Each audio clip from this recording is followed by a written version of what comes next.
Hi and welcome. I'm joined by five Eurovision fans ready to discuss one of this year's Eurovision entries. My name is Charlotte, I'm from Denmark, and I'm your host today. Now, let's meet our panel of Eurovision fans before we start talking about the entry from San Marino. Hello, I'm Vivienne. I live in Australia and have for a long time. But I was born in Ireland. I've been a fan of Eurovision since I was probably 5 years old, since 1970. Ireland won that year with Dana singing all kinds of everything. The Eurovision is like the World Cup to me. Hi, I'm Michael. I'm from Scotland. We're going to talk, I believe, San Marino today. I've actually been to San Marino twice, long time ago, and the thing I best remember about San Marino is everywhere there are little taverns outside and they give you free drinks. So you enter San Marino totally sober and you leave it totally drunk. Hi, my name is Alvaro. I am originally from Colombia, although I have lived in Finland for 7 years. My name is Sara. I am from Sweden. Hi, my name is Pawel. I'm originally from Poland, but I live in Newport in Wales. I've been a massive fan of Eurovision since 1994 when Poland debuted in the contest. And yeah, since then, everyone who knows me, there's that Eurovision week, I just don't exist for anyone. It's just me, and the contest. For now, it is not going to be me, but it is going to be Senhit and us. Because the song we'll talk about is San Marino's entry, and they have reselected the artist from last year, Senhit. And this is also a Eurovision comeback for her because she represented the country back in 2011. Her song this year impresses with having a total of 10 songwriters on it. This is simply a Eurovision record this year. Does the song also impress in many other ways? Well, to describe it very shortly, I would say I love it. When I've heard that song for the first time, I was just like, oh my God. I just fell in love with it. Much as I quite liked the Freaky last year, but Adrenalina, it just puts me in such a good mood when I hear the song. I dance around, I sing to it. Well, I can't really sing, but I'm trying to. But I love the song. I absolutely think it's great. It's happy. I preferred the version before the revamp. I think it was more structured and it kind of a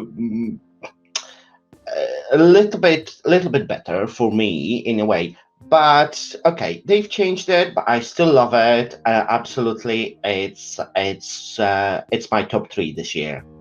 So, go San Marino. Let's see what they will host it next year. And Sara, are you just as positive? Not quite. It's not really my kind of. Well, you could say it's my kind of music, but it's not the kind that goes into my top 10. It's my 15th, so it's great. It's just not my, most loved entry this year. I recognize that it's an excellent song. They've written it perfectly. There's nothing wrong with it at all. Even the rap parts fit in seamlessly, which is not always the case in Eurovision. It is really good. It's such a glow up from the first time she entered Eurovision. It's like a totally different person. And I hope that they will be able to do a good performance on stage. I wouldn't say that San Marino is famous for their great staging in Eurovision, so I hope that they won't ruin this good song with with an awkward staging. So yeah, no, it's good, just not my top favorite. I agree that it's a huge change compared with Senhit 2011 entry, but not only that, also compared with Freaky, she's such a box of surprises. She's very talented. She showed that in her Freaky tour, all the covers that she was making, and I was really surprised when she brought Flo Rida in this entry. I think that's the big question. Is Flo Rida going to be with her in Rotterdam or not?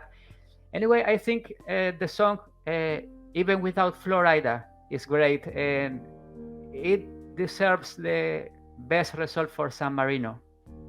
I don't know if that would be enough to start planning where are they going to host if they win, but it deserves a top 10 for me. Well, I have to say I actually liked her 2011 standby entry the best of all three that she's actually done. I actually think she's a much better ballad singer. I've heard her singing L'Essentiale as well, and to me, that's more her style. This freaky thing that she's kind of continuing from last year, I don't have anything against it. I mean, it's fun and everything, so I don't want to be seen as an old down body that doesn't like a little bit of fun. But to me, this is trying just a little bit too hard. I do think San Marino will probably get its best result this year than it's ever had, and I do actually really like Senhit. But the song, it's okay. I'm actually more bored with Freaky and this one by this time than I am still with Standby from way back in 2011. I like it. I like at the beginning how it starts off with the music, where I'd love to know where that's from. Yeah, it's a do. So I'm not sure if that's Middle Eastern or if anyone knows. And then I've written notes because sometimes I forget. So the beat and so I like when she says, "You're my Adrenalina," sort of, or something like that. And it's very colourful. It's, vibrant. It's fun. I can imagine dancing to it. Going to a disco or going to a colourful party. And there's the Flo Rida element I like the rap bit. And I was wondering too, what's she going to do for Eurovision with that? Is somebody else coming in, or is she allowed to have him? I'm not really sure. So, so overall, I think it's a good song, and I'm not sure where I'll put it yet. I'm still thinking about it. While Vivienne is still thinking, let's just look back at how San Marino have done so far. They have only reached the final twice, and so far best result is Say Na Na Na from 2 years ago, Serhat, and that finished 19th.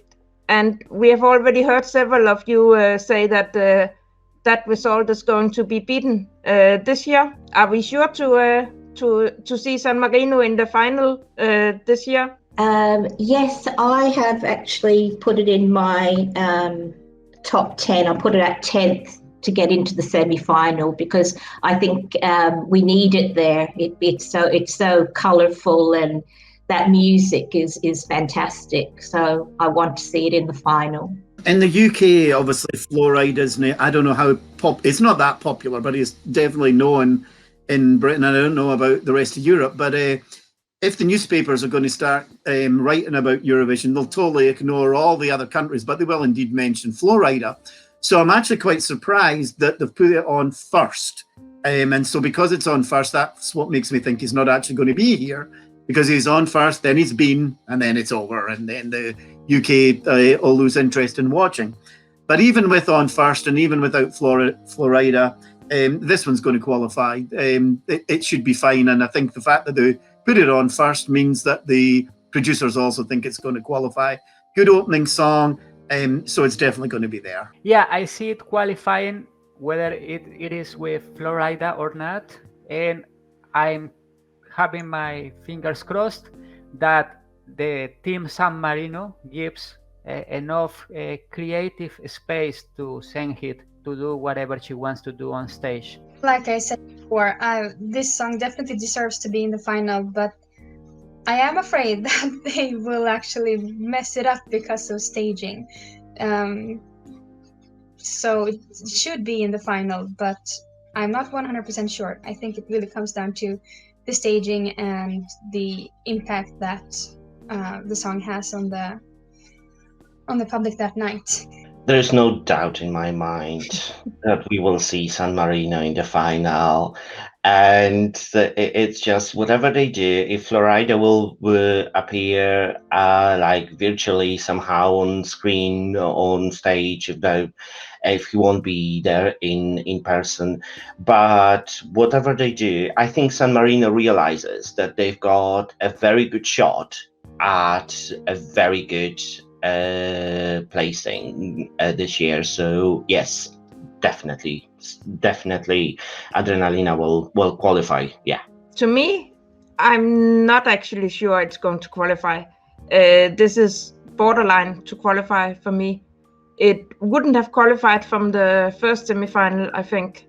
I'm not ruling out she can do it from the second, but it's not an obvious qualifier in my head. I have it 10th, 11th, 12th in that group in the semi-final, so borderline to qualify. This is not a song that works for me either. I'm not a fan of it. I'm not exactly into rap music, but that's actually the part in this song I like the most. We have an expression in Danish and probably in other countries too, that too many chefs makes the food bad. And this is, for me, exactly what is happening here. Really, 10 songwriters, and then they have messed it up totally. If they had made it more simple and probably stick to a couple of songwriters, we would have had that. I'm sure I would have enjoyed it more. Yeah, that's just the way it is. Tastes are different. Using the Eurovision scale from 0 to 8, 10 and 12 points, I will give San Marino 1 point, and that is because of the rap part, which I usually don't like, but now it's the best part of the song. So how about you guys? How will you rate the San Marino? How many points? Charlotte, I will go for completely opposite, and I'm giving San Marino 12 points. Like I said, it's a good song, just not one of my top favorites. I'm starting to become a little bit bored by it also, which is not a good sign. So 7 points, I think, is where I'm at right now. San Marino is sending their best song except for their debut, Mio Dio. And that for me is a 10. I think I'm going to give it 7 points. I actually would give her a lot more than 7. I think she's actually like Destiny, a 10 or 12 for the singer, but for the song. And now that I'm surprised I actually didn't pay attention that 10 writers wrote it. Now that I know 10, oh dear. So 6 or 7 is reasonable, I think. Yes, a solid 7. She deserves that. And it might even grow on me more. So if we talk about how this could be staged, does any of you have any quick advices to San Marino? What should they do? I really don't want to see any of the wigs. They're so bright. And I don't know, that it just, I find it really distracting. I've got no idea how they're going to stage it. I don't see her coming out in a white horse, with the draped dress. It's going to be a surprise. So I hope it's something spectacular. I think she'll stage it pretty well. I don't know where she's getting all the money from the videos. I don't think if it was her own money, like as Alvaro said, she's been doing all these freaky videos, and that's expensive. So whether Warner Brothers are paying for it, but San Marino being a small country, I don't think they're going to waste a lot of money unless they really, really want to hold Eurovision and get themselves on the Eurovision stage. But I think there's going to be a lot of money thrown into this somehow, wherever it comes from. And so I'm assuming it's going to be colourful, and we'll just have to wait and see. Well, I have this idea in my mind, although I want that I'm wrong. When I imagine what this is going to be on stage, I think they will try to do something similar to Eleni Foureira's Fuego, like with a lot of fireworks. So, but I hope it will be more creative, not just a clone. Whatever they do, no robots and no giant shells. Nothing that is too cringy. And they shouldn't try to be extremely trendy either. That grows out of fashion extremely quickly. They should try for something cool and timeless. It should feel more like a club entry than 80s party. I'm just afraid that they're gonna do something that is too much or too colorful. It has to be cool. Like Fuego, for example, which was a very cool stage. So just a few cool elements and nothing over the top is my suggestion. Yes, I think the staging will be will have loads to do with the result. At the end of the day, San Marino, I don't know how you're gonna do it, but please make everyone think that Flo Rida won't be there and that he will appear on stage on the night of the semi-final. Somehow, I don't know, that's probably won't be possible. But yes, San Marino will have to play it really smart. They will have to be really smart, and so the whole performance won't look like a bit tacky, if I can say that. But yeah, hopefully, fingers crossed, they will do well. With that, I would like to say thank you to our panel and to our viewers. We'll soon return with new panel members and the rest of the 2021 songs. Take care, and don't forget to subscribe and follow Eurovisionary.